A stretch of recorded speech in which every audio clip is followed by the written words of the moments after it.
Muito boa tarde a todos. Em nome do Centro Porsche Desporto, eu gostaria de dar as boas-vindas a todos os amigos, todos os clientes, fãs de corridas, fãs de Le Mans, fãs do nosso querido amigo Ricardo Grilo. Sejam bem-vindos à nossa casa. E começava por dizer porque é que estamos aqui. Estamos aqui porque eu sou fã de corridas. Nós, na empresa, somos fãs de corridas e, obviamente, da Porsche. Somos fãs de Le Mans. Ainda temos gente nesta empresa que fica horas e horas e horas a assistir. Infelizmente, nos últimos 2 anos não foi assim tão simpático, mas melhores dias virão. Mas a verdade é que nós realmente vivemos este espírito. Basta ver à entrada que desde 2019 temos ali todos os 19 vencedores de Le Mans da nossa marca. Um dia percebi que o nosso querido amigo Ricardo decidiu fazer esta obra e a verdade é que acho que estamos todos de acordo que quando ouvimos falar em Porsche e Le Mans, naturalmente nos lembramos do Ricardo Grilo. E como tal, no dia em que eu soube desta decisão de o Ricardo, imediatamente o contactei para oferecer as nossas instalações para este efeito. Achei que conseguir juntar, ter o privilégio de juntar os fãs, os amigos, os clientes, o Ricardo, no momento importante de lançamento do seu livro, achei que era uma oportunidade que nós não podíamos desperdiçar. Razão pela qual eu fiz este contacto e tivemos a sorte de que o Ricardo respondesse que sim imediatamente. Por isso, Ricardo, muito obrigado por estares connosco hoje. Queria também dar as boas-vindas ao Filipe Albuquerque, que está connosco hoje, um piloto com um grande palmarés em Le Mans, com um dos mais experientes em Le Mans. Por acaso é uma dúvida que eu tenho, não sei quem tem mais participações, se és tu, o seu Pedro Lamy, mas Lamy tem mais. Muito bem. O Ricardo saberia responder imediatamente, eu não. Mas, em resumo, dizer, mais uma vez, bem-vindos, e eu, se me permitem, eu vou passar a palavra ao Ricardo, que é, sem dúvida, a pessoa que hoje mais importante aqui no nosso evento e que nos vai falar sobre a sua obra. Muito obrigado.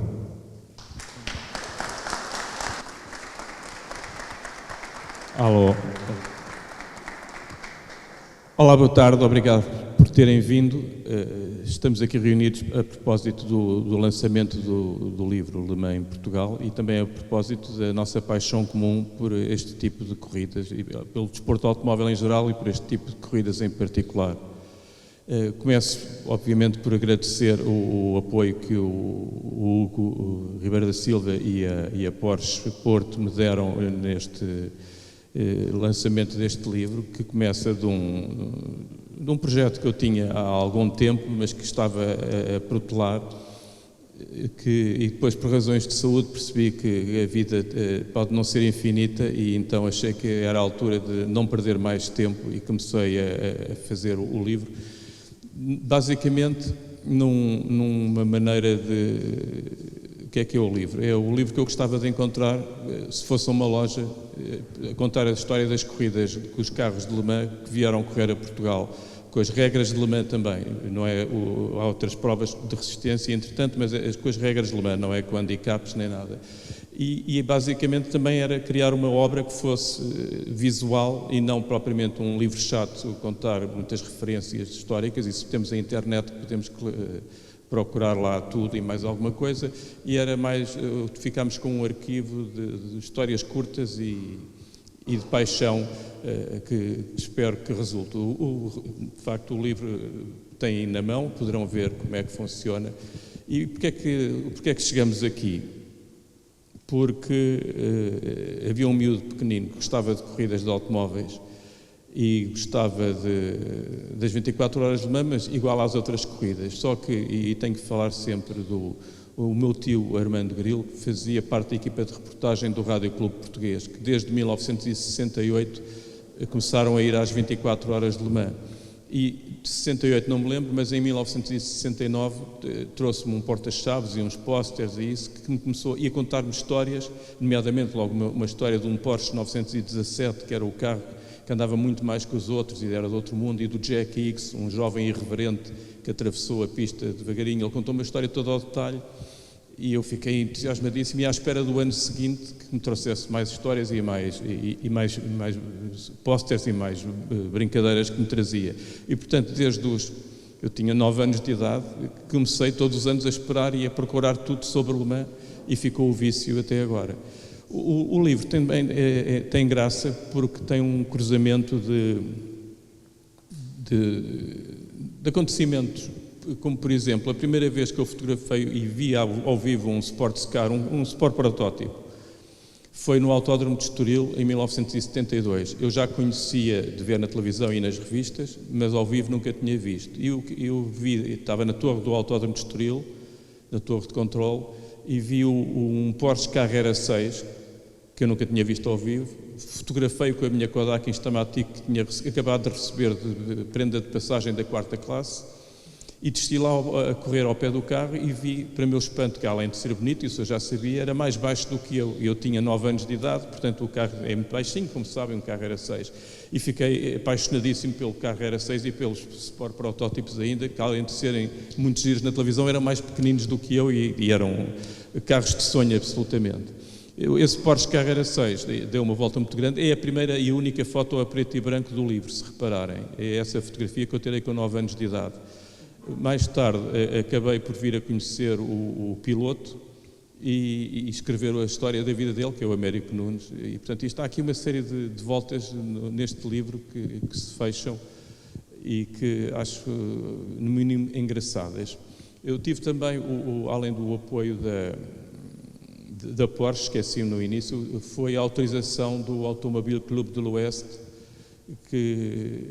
para poder usar o nome Le Mans, que não sei se sabem, está registadíssimo e tem advogados em Portugal que os representam e tem que estar, tive que fazer um contrato com eles e chegar a um acordo com eles.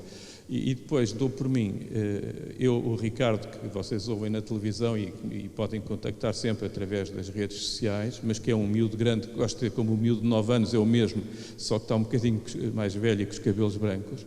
A paixão é a mesma. E de repente eu vejo num livro, que era o livro dos meus sonhos, do Coupe de Coeur, como dizem os franceses, que tem o apoio do ACO, tem o apoio da Porsche, e depois chega aqui ao lançamento com o apoio da Porsche e tenho o Filipe Albuquerque, que eu não sei se repararam, ainda não viram o livro, mas é o herói do livro, porque é o piloto português que mais vezes aparece no livro e é por mérito próprio, porque também é o que participou mais vezes e é o único piloto português que ganhou em Portugal uma corrida dessas com as regras de Le Mans. Parece que é estranho, mas de facto foi ele o único, com o Ligier ainda para mais, que ainda é mais difícil, que é a obra. E por isso dava as boas-vindas ao Filipe e queria saber do Filipe muitas coisas, mas a principal é, como piloto de monolugares, que começaste a tua carreira. Foi em 2014. 2014, não, aqui mas nos protótipos, mas antes eras um piloto individualista de monolugares. Exatamente. E chegaste aqui, foi antes, em 2013 com o Audi. Exatamente, 2013, na verdade em 2011, 2010 foi as primeiras corridas que eu comecei a fazer de como GTs, de pilotos. de GTs, quando saí do A1GP. E então comecei a fazer umas corridas em 2009, na verdade 2009, e depois é super engraçado como é que umas coisas levam às outras. Ou seja, a maneira como eu acabei na Resistência acaba por ter a sua piada, porque eu estava a fazer fórmulas e a ideia e o sonho de pequeno é a Fórmula 1 e estive na Red Bull Junior Team e as coisas estavam a correr todas muito bem, mas depois tive aquela banho de água fria que percebemos que o mundo nem assim é justo. E então foi quando os resultados até eram bons, mas eram necessários reunir uma verba para ir para a Fórmula 1. Desculpem interromper, isto é a versão dele que está errada, porque isto é a mão de Deus a levá-lo para as corridas que deve ser. Exatamente, exatamente. Podes continuar, desculpa. Mas peço desculpa voltar aqui um bocadinho também atrás, mas portanto, ou seja, depois morreu o sonho da Fórmula 1 e foi muito o Pedro Coceiro e o Nuno Coceiro que me encaminharam, vamos mas é fazer-te um piloto de automóveis. E então, A sério? exatamente, quando com a minha paixão com 21, 22 anos era claramente Fórmula 1. Isto só para dizer que fui para um GP, representei Portugal, que adorei o campeonato, mas pouco depois também o campeonato faliu e surgiu depois mais tarde, eu tinha meio ano, porque o campeonato acabou em maio, tive meio ano sem fazer nada e para espera pelo 2010 para fazer um campeonato. E foi quando surgiu uma prova para fazer em Portimão com um Audi RS4, com uma equipa italiana. Pouco conhecia, fiquei em segundo atrás do Gianni Morbidelli, mas muito sinceramente pouca paixão tive a conduzir aquele carro porque era um carro um bocado mais lento, principalmente vindo dos Fórmulas. Mas o que é engraçadíssimo na vida é que as coisas estão ligadas umas às outras, em que pouco tempo a equipa ficou impressionada e gostou da minha maneira de trabalhar e de andar no carro, em que me convidaram para fazer uma corrida com o Dino do Capello em Monza. E aí sim foi a minha primeira corrida de resistência. Com o Audi R8. Com o Audi R8, com o Dino do Capello, que andava a ganhar as 24 horas de Le Mans na altura, que era colega de equipa do Tom Christensen e o Alman Knish. Eu pouco conhecia o Dino Capello porque vinha do mundo da Fórmula 1 e para mim os heróis eram sempre os pilotos de Fórmula 1, mas super engraçado que depois mais tarde ganhámos a corrida em Monza, foi a primeira vitória do Audi R8 em Itália, e foi quando o Emilio Radaelli, um italiano, que deu a palavra ao Wolfgang Ulrich, que era o diretor da Audi Sport na altura, e entretanto começou a minha senda na resistência, que comecei em 2011 a fazer o campeonato italiano e depois mais tarde, 2013, a Daytona e por aí fora.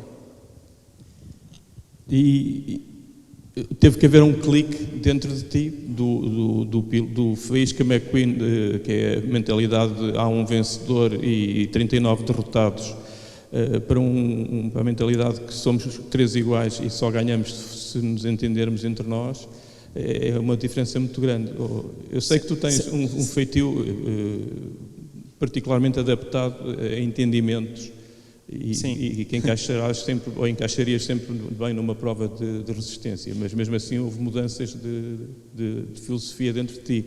Sem dúvida alguma, e acho que, e aliás, antes de mais, devo-me aqui também dizer também obrigado pelo convite, o Ribeiro da Silva. Obrigado, Ricardo, também pelo convite e parabéns também, antes de mais, pelo livro. Ainda não o li, mas vou querer lê-lo todo. Mas acho que estão aqui, para quem gosta de corridas, acho que todos aqui acabámos aqui, cada um com os seus próprios projetos, mas ao fim e ao cabo, acho que os nossos sucessos acabam todos, o dinheiro acaba todos no mesmo sítio, que é comprar carros interessantes. E há dias estava a falar com a minha filha, que está para aí a dizer, que há dias me estava a dizer, pai, no outro dia, houve ali um senhor que tinha 5 carros. Porquê que ele tem 5 carros? E eu, filha, eu também não o percebo, mas eu faço o mesmo.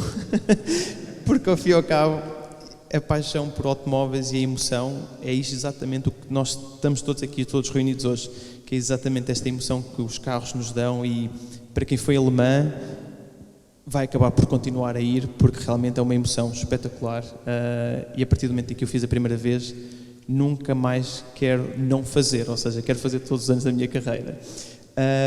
Mas isto voltando também depois à pergunta do Ricardo em relação a Le Mans e a diferença entre o que se vê hoje, principalmente com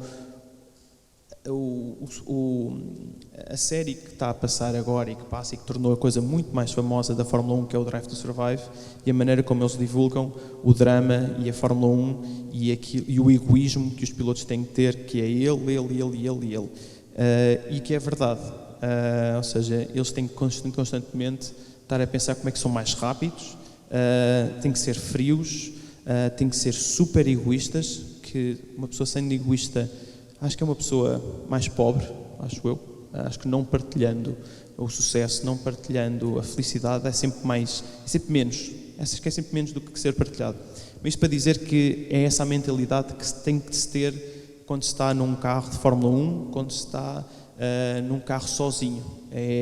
Ganha-se sozinho, é um vitorioso quase solitário e também um perdedor solitário. É muito duro para quando se perde e é espetacular quando se ganha, como é claro, porque os louros são todos para ele, apesar de a equipa toda que está lá atrás, principalmente na Fórmula 1, de 1000 pessoas, foram todos eles que fizeram o carro. Mas a questão quando se passa para a resistência é super engraçada, lidar com mais 2 pilotos, ou seja, lidar com as emoções de todos nós, que varia durante as 24 horas.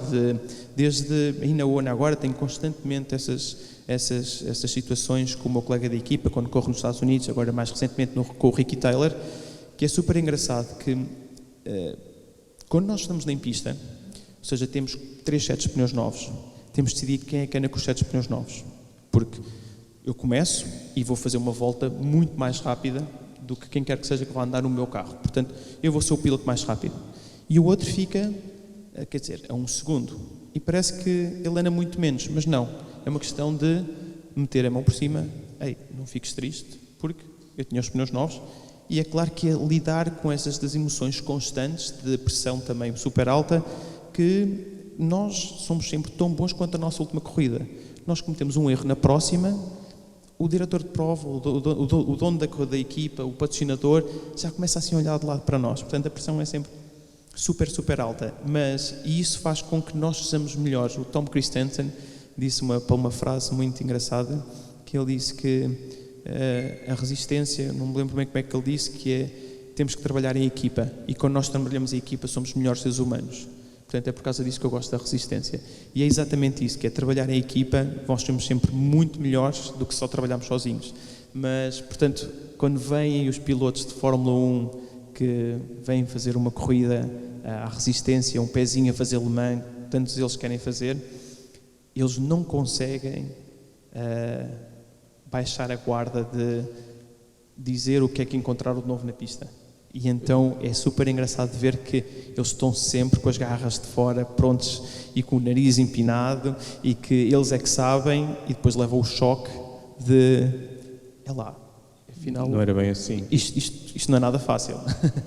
O Mike Conway é que contava que o Sébastien Buemi demorou 3 anos a baixar essa guarda, e ele gozou com ele durante muito tempo. Por causa Eu diria que ele ainda não baixou. Ainda não baixou. Eu não queria... Sim, mas protesta imenso ainda, e quando há qualquer coisa... Mas por acaso é super engraçado, que dá para ver perfeitamente os pilotos que já fizeram Fórmula 1 e tiveram lá 1, 2, 3 anos, e quando voltam, e quando são pessoas, são pilotos na resistência, dá sempre a perceber... Tu já estiveste na Fórmula 1, não já? Dá para sempre a perceber o toque de personalidade que eles têm. O Nick de Vries, agora quando voltou, disse que estava muito contente finalmente de voltar a estar em corridas com um ambiente normal. Não sei o que é que ele queria dizer em relação à Fórmula 1, mas foi isso que ele disse. Se quiserem ver a diferença, já viram o Drive to Survive, vejam o equivalente do WEC, que é o Full Access, podem procurar no YouTube todas as corridas. Há um Drive to Survive dos bastidores, que é a noite e o dia. Portanto, é exatamente este espírito, muito bem retratado, com um ambiente muito mais descontraído e muito mais humano, e é muito interessante, se não conhecem, dar uma vista de olhos. Vamos falar agora das corridas em Portugal, que é o tema do livro. Curiosamente, em Portugal nunca houve, durante muitos anos não havia corridas de resistência com mudança de pilotos. Não cheguei a perceber inteiramente qual o motivo, porque havia pilotos apaixonados portugueses que iam correr lá fora, mesmo nos anos 50 e 60, o Nisha Cabral, por exemplo, a pista fetiche era a antiga Nordschleife de Nürburgring, e iam lá muitos pilotos, mas corridas com mudança de pilotos em Portugal não havia, até que em Vila Real, tinha que ser a cidade do automobilismo em Portugal, lembraram-se de fazer uma prova pouco ambiciosa, que era só para candidatar-se ao Campeonato do Mundo de Resistência. Em 1969 fizeram a primeira grande prova de resistência em Portugal, 6 horas. A coisa não correu muito bem, não tanto por causa da comissão organizadora, não havia clube automóvel ainda, era a comissão organizadora, mas por causa da GNR, que se comportou à boa maneira de antes do 25 de Abril e andou para lá a distribuir pancada por portugueses, e o problema é que também bateu nos estrangeiros e a coisa não correu muito bem, e terá sido por isso que me contaram que não passou para o Campeonato do Mundo no ano seguinte. Ainda houve uma corrida em Vila Real no ano seguinte, de 500 km, com mudança de pilotos, mas não era obrigatória, e a partir daí foi praticamente o deserto, tirando um pequeno episódio em 1977 do Mundial de Sport, que era uma corrida de 2 horas e meia, no Estoril.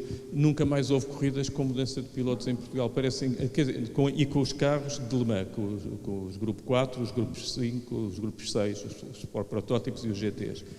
Houve corridas do Europeu de Turismos, mas nunca mais houve, até que nasceu a FPAC, já com uma visão diferente do mundo da Comissão Desportiva Nacional do ACP, e aí abriram a porta para isso.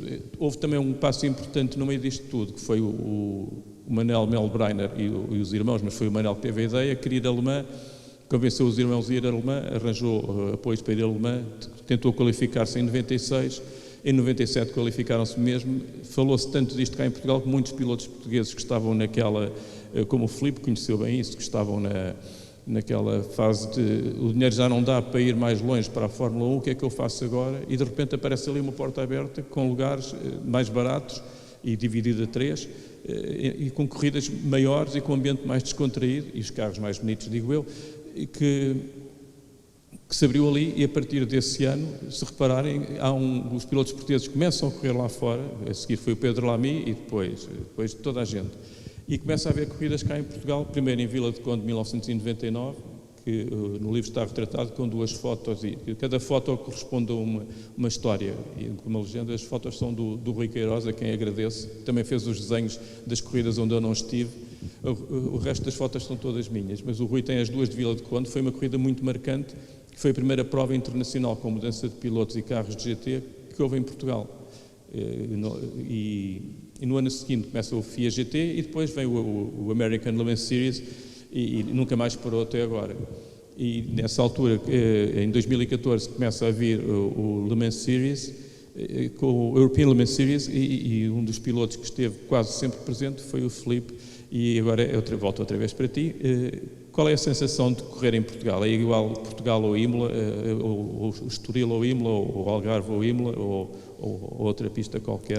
Ou Sebring, que é uma pista mítica? É um bocado mais exigente, porque como somos o centro da atenção de sermos o piloto da casa, sentimos mais a pressão, sentimos sempre mais acarinhados, que isso é bom. Eu sinto mais a pressão porque quero dar o melhor resultado possível à casa e para mim, porque tenho os meus amigos, tenho a família, tenho muita gente que me vai apoiando, principalmente hoje em dia nas redes sociais.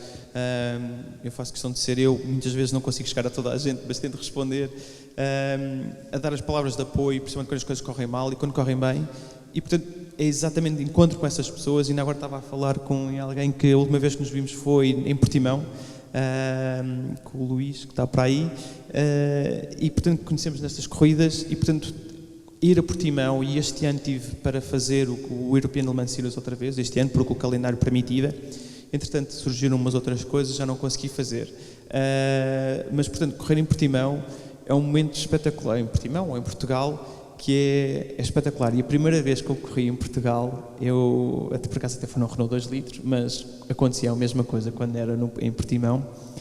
Como o staff todo é português, nós temos um carinho extra e, portanto, estar numa volta de qualificação em que a atenção é triplicar, ou seja, eu consigo perceber exatamente o que é que se está a passar, não só na pista, mas à volta. E, portanto, ver os bandeirinhas em cima do guarda-rails a dizerem para ir mais depressa é espetacular, é mesmo muito especial. E portanto faz com que ainda queira, portanto, fazer uma pole position ou ganhar, coisa que o Paulo Pinheiro não achou muita piada, mas eu achei muita piada quando ganhei nessa vez em Portimão. Com o Ligier, eu decidi fazer uns donuts no meio de frente à torre VIP, no meio de Portimão, e portanto ele tinha lá um patrocinador a dizer ossos que não me engano, Hotel Pestana. E tem, é que fica lá marcado meses. E ficou aquilo tudo riscado e uma febrada inacreditável, mas ele riu-se no início, tipo, vou-te fazer pagar a pintura, mas depois ele disse, temos uma grande relação, ele disse, vá, para o ano é para fazer outra vez. Mas essa vitória foi tirada a ferros, primeiro eram só 2 pilotos, não é? Exatamente, e o sim, Phil era eu e Hansen. o Phil, exatamente. O Phil Hansen, que é um produto de Filipe Albuquerque, foste tu que o ensinaste a ser o piloto bom que é sim, atualmente. tinha 17 anos. E depois foi com o carro, impossível, que já na altura que toda a gente andava de Oreca, andavam eles de faca nos dentes com o Ligier e conseguiram... É verdade. Tu ultrapassaste todos à força, aquilo foi tudo tirado a ferros. Com o Ligier, quando nós estamos com menos andamento, mas com o Ligier, sem dúvida, era um carro muito menos performante que os outros. E portanto aquilo andava para a frente com muita vontade própria. Aquilo tínhamos mesmo que querer muito ganhar. E era engraçado que na altura, como não sei se já ouviste falar, na parte do Balance of Performance, que é, eles fizeram 4 chassis, que era o Dallara, o Oreca, o Riley e o Ligier. O Riley estava completamente fora das graças a Deus e era muito mau. O Ligier investiram dinheiro, aliás até investiram na altura também na United para me contratarem. Foi uma jogada de bastidores interessantes. E entretanto eu lá estava a correr, que eles faziam com que por vezes havia pistas em que nós até andávamos bastante bem, mas ficávamos, quando ganhávamos era a corrida perfeita e com muita força de vontade, e havia muitas outras corridas que ficávamos em 5º, em 8º, em 3º, e então o Balance of Performance dizia-se sempre na altura, nesta pista o Ligier não é tão bom e é o que é, mas tem que trabalhar mais. E nunca mais me esqueço que na altura eu fiz uma vez uns cronometrados em Spa e fiquei a 2 décimos da pole position. Na altura era o Jean-Henrique Verne que tinha feito a pole, e eles diziam, aqui está igual o Balance of Performance, portanto 2 décimos não é nada. E eu na altura concordei. Mas o que é certo é que durante esse ano as coisas continuaram a correr mal, e correram mesmo muito mal, e foi quando a equipa decidiu ter um Oreca. E nós, com o Oreca, no ano a seguir, e eu fui lá qualificar, e nunca mais me esqueço, pista que adoro, Spa, eu fiz a pole position e dei 8 décimos ao segundo lugar. Portanto, foi um bocado demasiado. Carros iguais. Em carros iguais. E, portanto, se calhar o Ligier não eram 2 décimos mais lento, eram muito mais, mas realmente a equipa estava a fazer um trabalho espetacular. E coisa que na altura... E aprenderam imenso, de tal maneira que quando se pegaram depois com o Oreca nas mãos, foram campeões. Em todo lado. Exatamente. No Campeonato do Mundo, no Ganhámos Europeu. tudo num ano só, exatamente. Foi um ano fantástico. Exatamente. Lá está, é a mesma coisa do que correr com uma mochila às costas e a treinar, e quando vamos para a corrida mesmo, tiramos a mochila e é claro que andamos muito mais depressa. É aquela pergunta que eu não sei se devo fazer, já falámos grosso modo das corridas portuguesas, o que é que para o ano, o que é que podemos saber de ti para o ano? Nós estamos super curiosos. Nunca há perguntas que não se devem fazer, mas é respostas que não se podem dar. Ou isso. Eu naquele dia estive a fazer um podcast e acho que, principalmente o que está a passar tudo agora, enfim, acho que esta é a altura em que se começam a ver os contratos e que se começa a ver para o próximo ano. Neste ano, ou seja, eu sou piloto da Acura e vou continuar a ser até o fim de 2024. Eu sou piloto da Wayne Taylor Racing com a Andretti, em que já foi anunciado em que a Acura não vai continuar com a nossa equipa para o ano e para o futuro. Vão voltar à equipa anterior, que era a Michael Shank, que ficou em terceiro no último ano, o ano passado exatamente, e portanto estamos nesta fase em que se vai anunciar ou não, estamos agora nessas fases, cheira-me que seja mais uma semana, já estou aqui a dizer algumas coisas, mais uma semana e vai haver uns anúncios para o que é que o Wayne Taylor vai fazer e consequente também de se eu vou estar a fazer parte dessa mesma equipa ou não, mas é claro que o sonho e a vontade é sempre o mesmo, que é, eu fiz sempre isso desde o início, quando assinei mesmo com a Wayne Taylor Racing em 2020, que era fazer Le Mans geral. Esse é o ponto que eu vinco muito quando estou a fazer um contrato, que quero fazer. Aliás, em 2020, com este novo contrato, com este novo regulamento que finalmente aconteceu ao fim de 8 anos, portanto, a última vez a fazer Le Mans à geral foi com o Audi R18, em 2015, em que demos uma luta espetacular à Porsche, na altura, até ter um problema no híbrido, mas desde então não tem havido novamente regulamento para ter um carro para correr à geral. Ou seja, quando eu assinei com a Acura e com o Wayne Taylor Racing / Acura, a ideia era fazer Le Mans, até porque Com o mesmo carro dá para fazer Daytona, o campeonato americano, e fazer Le Mans. As coisas não aconteceram e realmente é um azar incrível, porque quantos construtores é que estão no Hipercar? São 10? 9 atualmente, 10 para o ano. Eu acertei no único construtor que não faz Le Mans.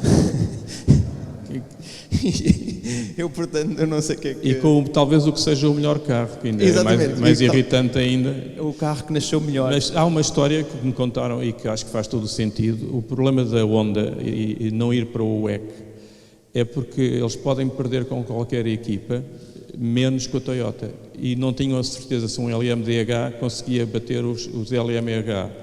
E acho que era isto que travaria a Honda de ir para o WEC. Pelo menos foi o que me contaram, que em alguma parte, há um ano ou dois, poderia ter sido isso que os travava no Japão a darem o passo em frente. Se é verdade ou não?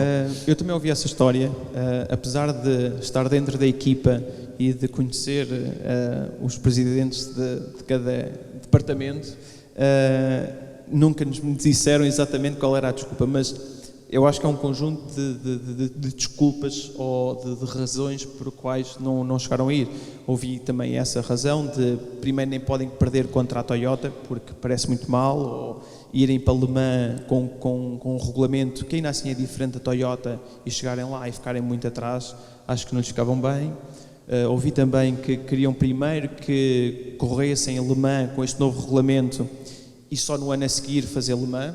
Portanto, isso foi um bocado, se calhar, também a história que nos contaram a nós e ao dono da equipa, ao Wayne Taylor, para o porquê que é que nós vamos a Le Mans em 2023.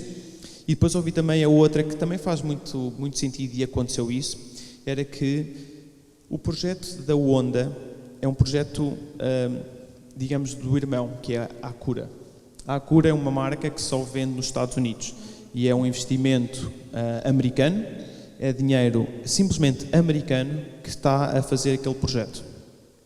E, portanto, em termos políticos e internos dentro de Honda / Acura, a Acura, se quiser correr fora dos Estados Unidos, tem que ter permissão da Honda casa-mãe, que é a Honda Japão.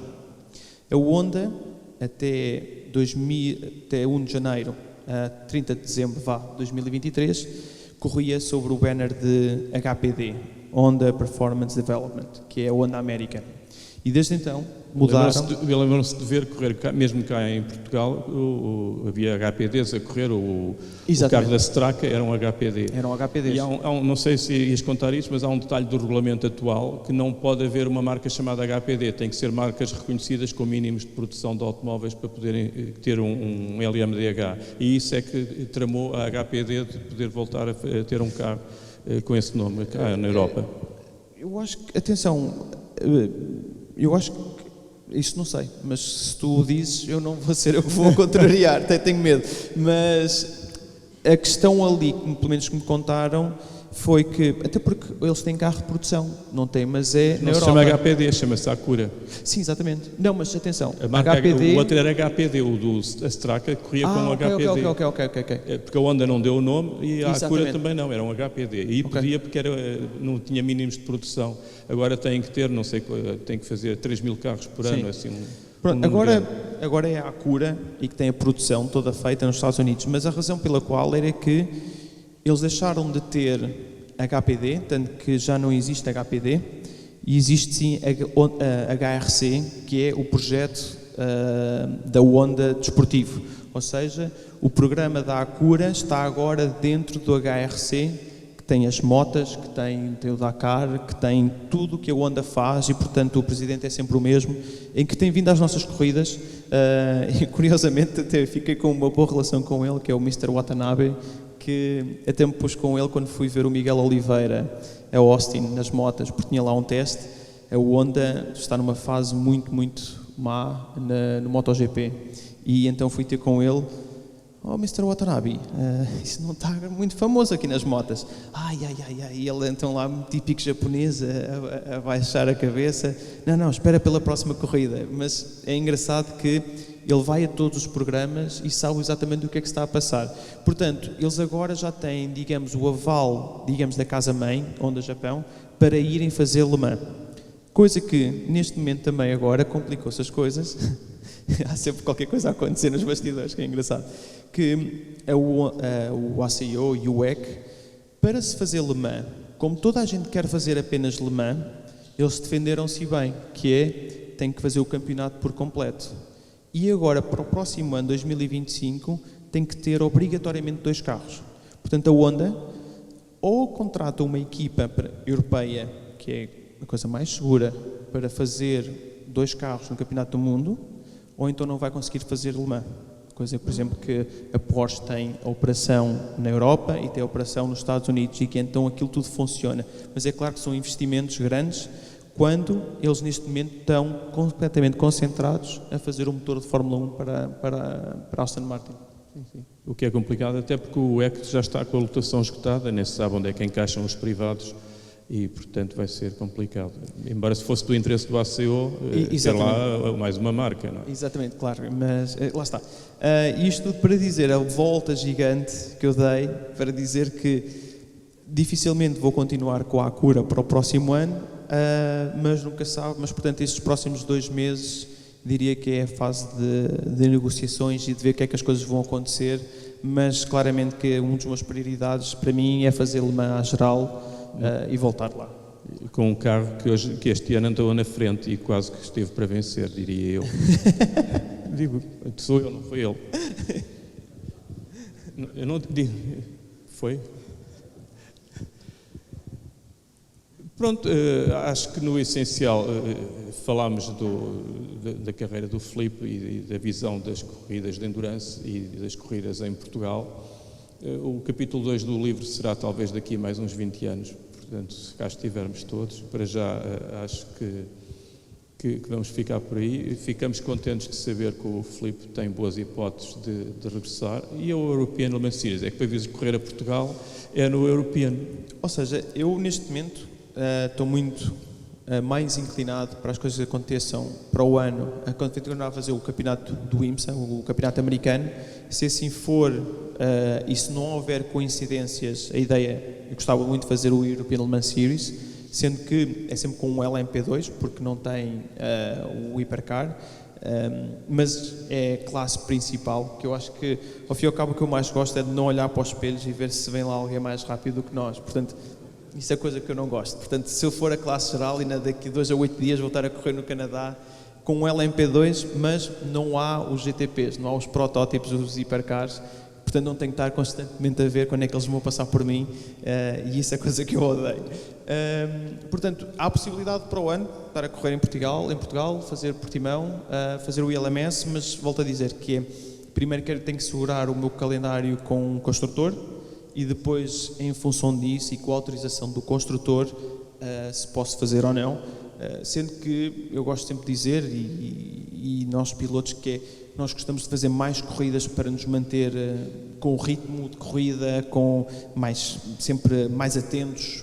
Quanto mais corridas melhor é, porque neste momento estamos a falar de 8 corridas, sim, são intensas, mas neste momento acho que estamos num nível tão alto de preparação física. Ainda agora me perguntaram há pouco tempo, estávamos numa terça-feira, porque este mês de junho foi muito ocupado, ou seja, depois de Le Mans, eu tive Detroit, nos Estados Unidos, fui 2 dias a casa e fui para Le Mans para o teste, depois tive a corrida de Le Mans às 24 horas e logo a seguir fui para Watkins Glen, em que foram a última corrida, que foram mais 6 horas, em que estava exatamente as mesmas condições, a chover torrencialmente de vez em quando e depois a seco.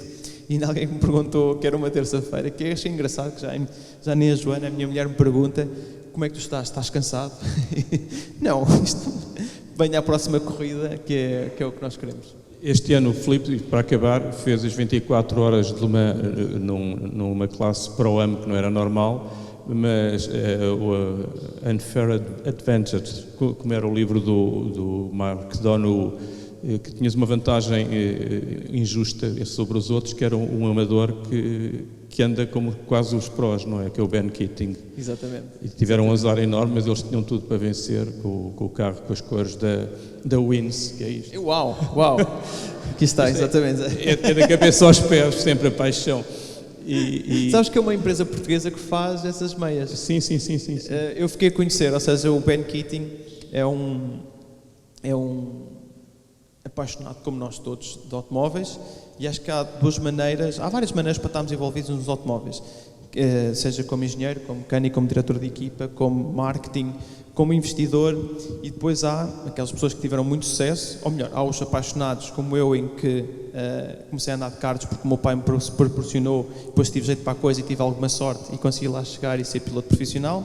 E depois há aquelas pessoas que trabalharam bastante, tiveram muito sucesso, têm dinheiro, o sonho deles é fazer Le Mans, e então pagam o carro. Ele tem cerca de 30 concessionários nos Estados Unidos e, portanto, sempre que vem gosta de sempre fazer alguma coisa. E então ele começou a fazer há uns anos atrás umas meias com um design dedicado ao carro dele, e este ano foi mais uma vez, fez as meias do nosso, com os nossos patrocínios e com as nossas cores, que a parte da frente era roxa e a parte de trás era azul. E porquê? Porque ele sempre correu com as cores da empresa dele, que é o WIN, que é roxo. Não é bem a minha cor, é mais a cor ali da minha filha Maria, que está para aí, roxa. Ela adorou o fato, adorou a cor do carro, não era bem a minha coisa, mas... e o dono da equipa, o Richardinho, dono da United, não gostava muito da cor e gostava de ter sempre muitas cores do carro dele, que é azul escuro. E então...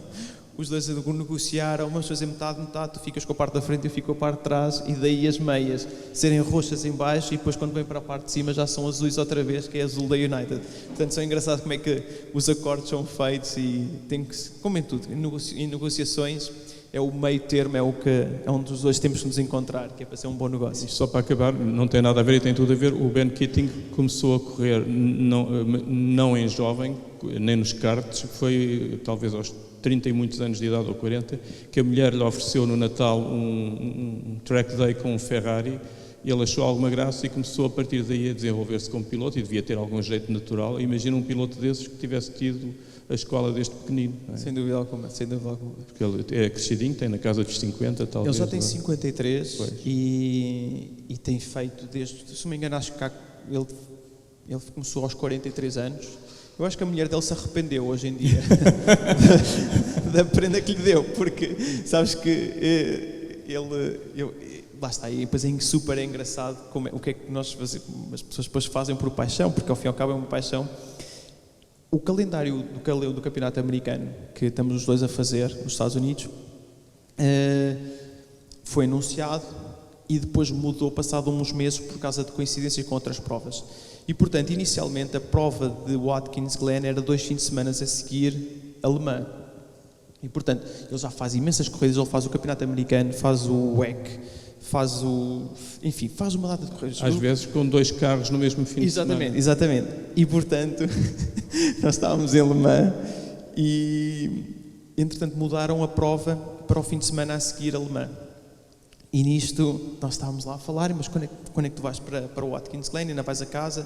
Não, eu fico cá na Europa e vou num cruzeiro, tenho uns amigos e vou com a minha mulher, vamos todos num cruzeiro na próxima semana de férias. E eu, uau, tem que ser, porque sabes como é que é, muitos fins de semana fora de casa, e eu sei exatamente o que é que isso custa, porque também tenho família em casa. Pois é, e portanto ela vai ficar toda contente, vai ser bom para mim, eu também vou acordar todo contente. E ele, mas tu não fazes o Watkins Glen, disse-lhe eu. Não faço o Watkins Glen daqui a 2 semanas. Mas não é daqui a 2 semanas, é para a semana. E ele, não me digas. Eu...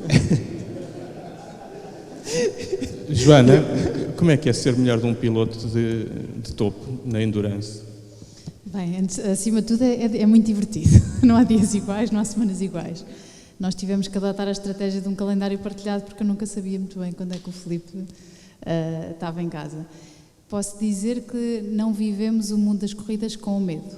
Ninguém lá em casa tem medo, pelo contrário, é como se o Filipe, quando põe a balaclava e veste o fato, assume ali uma persona, não é? Deixa de ser o papá, deixa de ser o meu marido, é o piloto que está a trabalhar e, portanto, sempre vivemos todas as provas com muito entusiasmo e de forma até ligeira também. Essa é a maneira de ser do Filipe.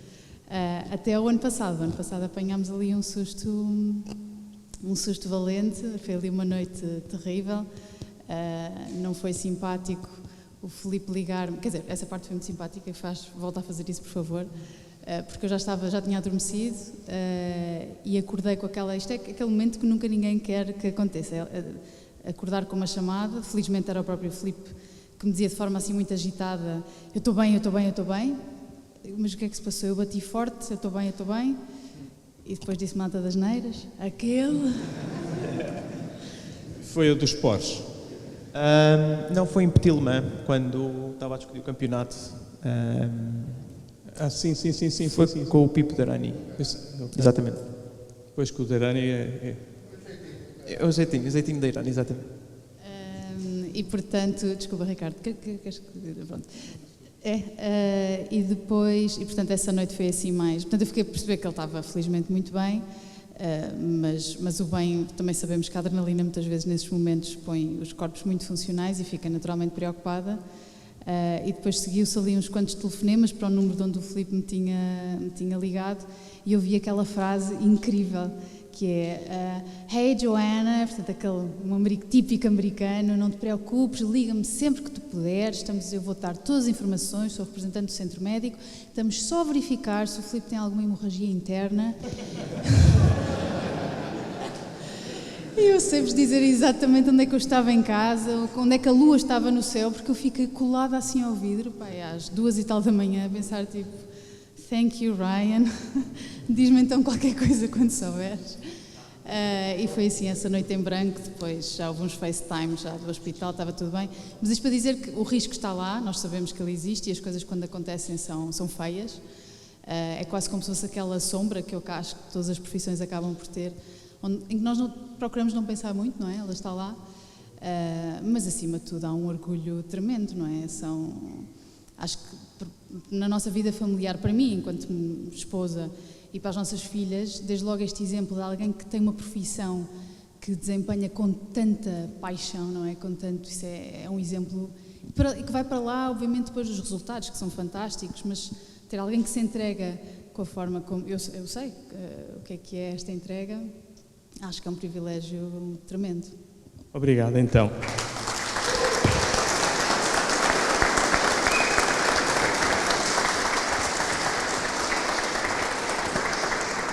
E pronto, estamos a chegar ao fim do nosso tempo. Acho que no essencial para falar do livro está falado. Não falámos muito do livro, mas falámos de coisas mais interessantes do que o livro. O livro tem em casa para ver agora o resto da vida e o mais importante agora mesmo era perceber as provas de endurance vistas pelo lado de quem lá está dentro. Espero que tenham gostado deste momento e se quiserem agora autografar algum livro ou conversar ou fazer alguma pergunta, estejam à vontade. Alguma pergunta que queiram fazer?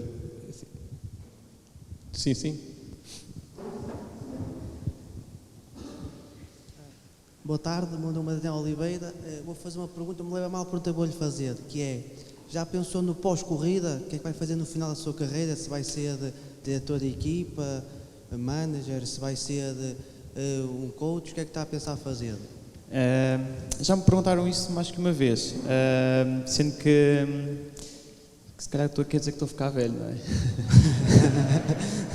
Não, mas já pensei nisso e uma das maneiras de eu estar na vida e de abraçar o próximo projeto ou o que quer que seja é exatamente quando acabar o que estou a fazer. Não quero dizer que não faça algo em paralelo, com muita ajuda de alguém, mas eu quando me ponho num novo projeto, eu dou muito pouco. Porquê? Porque se eu vou estar a dar mais de mim, quer dizer que eu vou tirar tempo a pensar como é que eu posso ser mais rápido, treinar, concentrar-me nas corridas e vou ser menos bom. E portanto, eu quero me concentrar a ser piloto, ser o mais rápido, e depois quando as coisas acabarem, depois vou pensar nisso. E depois acho que ao mesmo tempo tem a ver com a oportunidade e com a vontade que eu vou ter para fazer quase certeza que vou estar sempre ligado aos automóveis. Ao fim e ao cabo, especializei-me nos automóveis, acho que percebo alguma coisa disto e se calhar ajudar miúdos a ser conselheiro de uma equipa. Acho que isso está sempre em cima da mesa, mas tem que ser com as pessoas certas, porque é muito fácil estar numa equipa errada e as coisas não fluírem. E portanto eu acho que a pior coisa que se pode acontecer, acho eu, em qualquer de nós, é irmos para o trabalho. Eu neste momento adoro o que faço e vou com muito prazer, ao fim destes anos todos, ao fim de 30 anos em que faço corridas desde os meus 7 anos de idade, 8 anos, ter a vontade de ir para as corridas ou ir fazer o que eu faço com muito gosto. Portanto, se não fizer sentido, não faz sentido. Portanto, a seu tempo. Se posso ter Apenas mais um uma pergunta? detalhe, que vale o que vale. O vencedor da primeira carreira pan-americana no México, que depois fez parte do Campeonato do Mundo em 1953, quando começou o Campeonato do Mundo que nós tanto gostamos, mas o primeiro vencedor foi um senhor americano chamado Herschel McGriff, que correu pela última vez agora, ele diz que ainda vai correr mais uma vez, mas correu a última vez agora há 2 ou 3 anos, quando fez 90 anos de idade na NASCAR. E, portanto, o espaço de tempo é mais ou menos este. Bem podem esperar.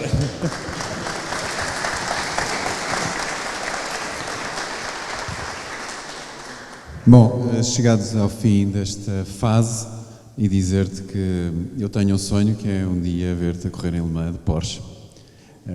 Quiçá com uma grande vitória, acho que era fantástico para todos os portugueses, de preferência fazeres equipa com o António Félix da Costa, isso era perfeito. Isso era o sonho de toda a gente. Com a vitória lá no meio, sem dúvida alguma, voltámos a reunir aqui. À Se calhar geral. tínhamos de ter aqui mais andares Mas era para ter mais engraçado, pessoas. Mas fica aqui também o desafio, que é, e eu digo muito isto, que é quando eu vejo portugueses em Le Mans, principalmente tem que me apanhar, mas é na altura certa, que é, e há aqui pessoas que já estiveram comigo em Le Mans, fica aqui sempre, Hugo, se fores a Le Mans, só temos que me encontrar normalmente no Paddock Walk, quando é o Autograph Session, ficam para o fim e eu mostro-vos a bagagem toda. Portanto, quem for a Le Mans está mais do convidado para lhe mostrar a garagem, que é a coisa que eu posso fazer, mas é sempre na altura do Autograph Session. Obrigado. E tem que ser portugueses. Muito bem, por último, se me permites, Sim. ainda temos aqui um momento, temos um presente para ti, que agradecia que fizesse o favor de abrir para mostrar a todos os presentes. Obrigado.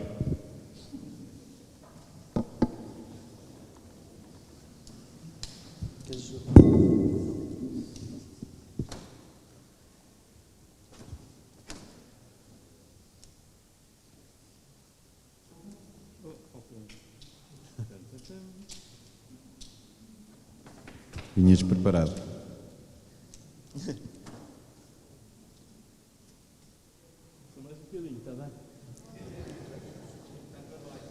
Isto está mais difícil que um pit stop.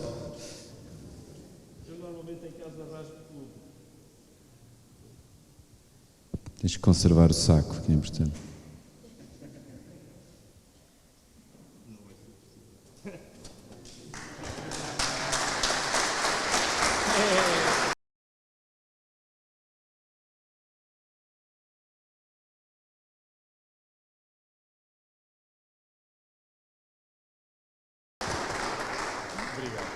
Esta obra é da autoria do Pedro Relhado, que está connosco hoje, que eu pedia-lhe para vir aqui. Pedro, muito obrigado por este trabalho.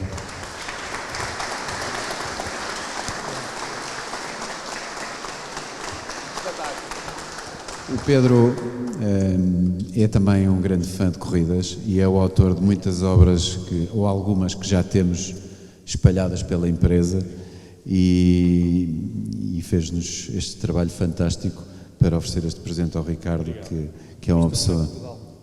Mista Le Mans Portugal. Exatamente. Muito obrigado a todos, obrigado Filipe, obrigado Ricardo mais uma vez pela vossa presença. Obrigado.